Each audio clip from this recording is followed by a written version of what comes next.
Mga kanitib, marami talaga nagtatanong kung bakit nga ba tayo palaging maraming produksyon. So, meron akong mga sikreto and hindi na to magiging sikreto pa dahil nga sasabihin ko na sa inyo yung mga life hacks ko, no, manok hacks. Yan, para yung inyong papaparami ng mga manok ay mapadali, no, at mapaganda pa. Yan, marami tayong mga sako dito, no. Meron pa to sa loob. Yan, no? So, ito yung mga sekreto ko, no? Hindi lang po isang feeds, dalawang feeds yung gamit ko. Dalawang brands. Pilmico, Galimax 21, dahil nga ito yung pang-breeder talaga na pagkain.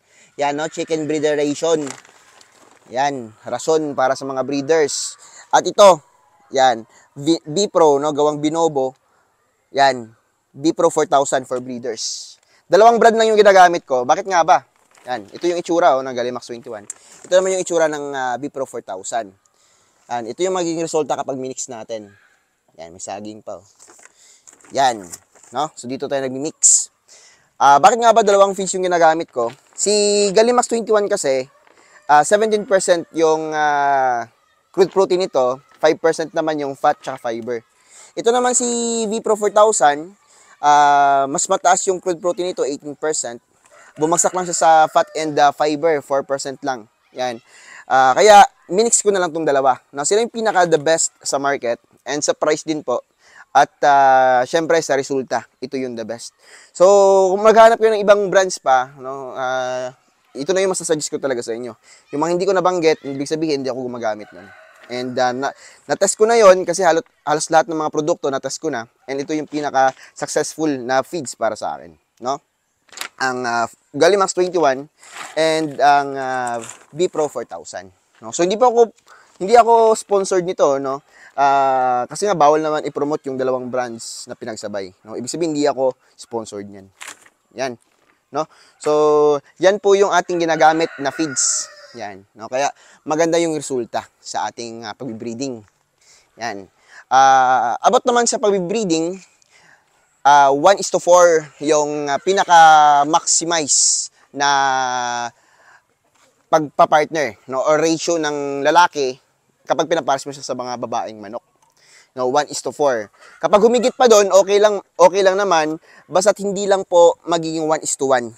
Yan. Ano ba yung mangyayari kapag nag 1:1 yung ating babae at saka lalaki? Kawawa yung babae, no? Hindi naman mag-aaway palagi yung mga lalaki. Kawawa lang yung mga babae. Talagang aabusuhin sila ng maraming lalaki. Yan, kaya 1:3, 1:4, goods pa yon, no? Basta hindi lang po mag 1:1. Talagang kawawa yung ating mga babaeng manok kapag ganun. Yan. Mas maganda lang kapag 1:3 at saka 1:4. Mas maganda yung similya. Mas okay yung mga sisiyo. Mas healthy. Yung mangyayari kasi kapag sumobra pa sa 1:4, no? 1:6, 1:7, 1:10, yung maraming baog, no? Anin natin yung maraming itlog kung marami namang baog.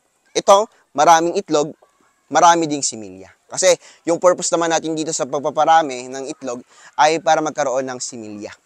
Yan. So, totoo ba yung mga vitamins na ginagamit natin sa papatuka? Sa pag-breed? Yan. About naman sa vitamins, hindi lahat ng vitamins ay effective dito sa manukan natin, no? Hindi din masasabi na yung mga vitamins na ginagamit ko is effective din po sa inyo. Yan. Pero based sa how many years na experimentation ko, meron tayong mga nakikitang products.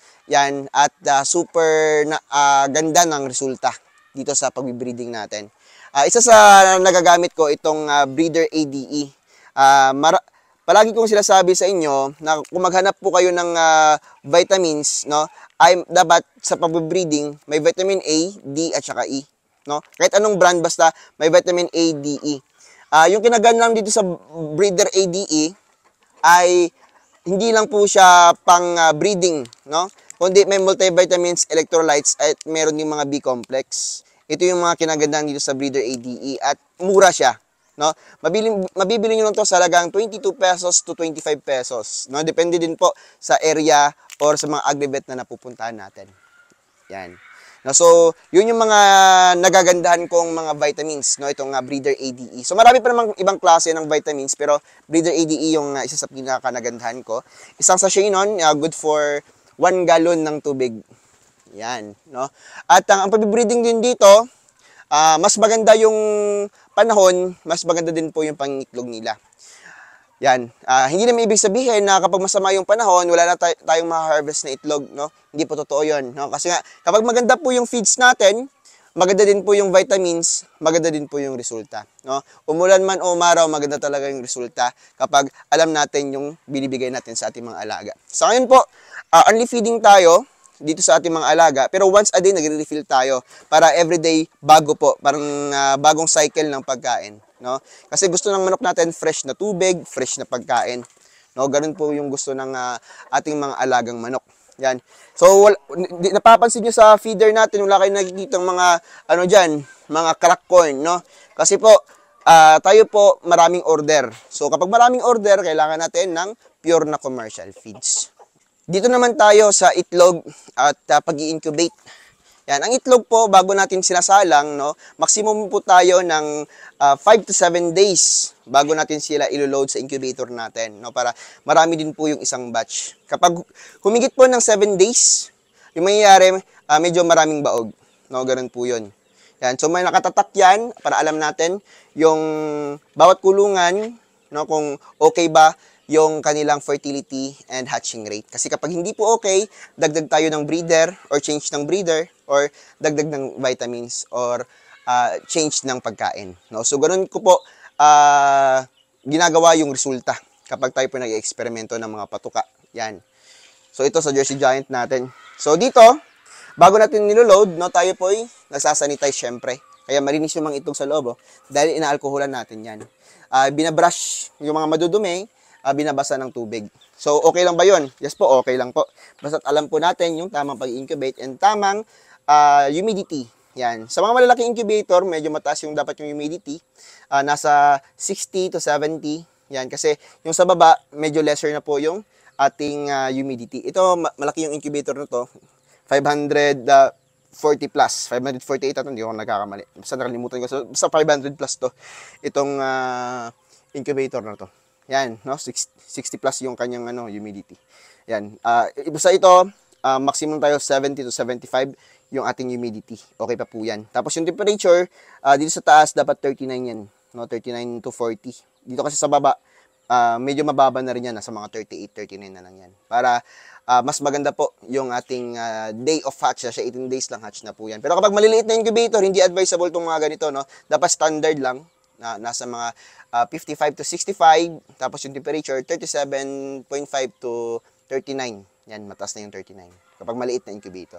Kapag malaki kasi, no, kapag 37.5 dyan sa taas, sa baba, bagsak yan. Nasa mga 36, 35. No? So, napaka-delay nun, and yung iba hindi na mapipisa dahil sobrang delay na. Yan. So, lipat tayo dito sa ating mga sisiw. Sa sisiw naman natin, yung binibigay ko lang dito is ating Gallimax 1 or V-Pro 1000, pili lang kayo sa dalawang brand. Basta Gallimax or V-Pro, goods yan para sa akin. Dito sa kanila, first day, no, nabibigay ako ng anti-malaria. Yan. Yun po yung Ornistat, tsaka Progen Z. Yan. Sa mga hindi nakakala ano yung Progen Z, ito yan, Progen Z. Yan, may Chlorella growth factor yan, no. Kompletong-kompleto. Kita nyo naman kung ano kadami yung andito sa kanyang formulation. Yan yung itsura ng Progen Z. Kita nyo yung mga sisiw natin, sobrang gaganda po. Yan, no? Ito yung iba pa, mga mamahalin natin. Yan, nagbibilad, no? Mga anak ni Sasuke at mga anak ng ating Showtype. Dito naman sa kabila, meron akong dito. Sa mga shamo natin, may tinago ako dito, no? Para hindi na mabukad, hindi na makita ng mga buyer natin. Mga selection natin to sa Rhode Island Red. Next na selection ko is for Black Australorp. Yan. Tsaka Shamo Native. Yan. So mga ka-native, sana may mga natutunan naman kayo dito sa video natin, no? At happy ako na na-share ko sa inyo itong mga idea natin, no? Kung paano magparami ng mga alagang manok natin at yung mga sikreto ko. Maraming salamat mga ka-native. Hindi ko na sikreto yun. Na-share ko na sa inyo. Bye po!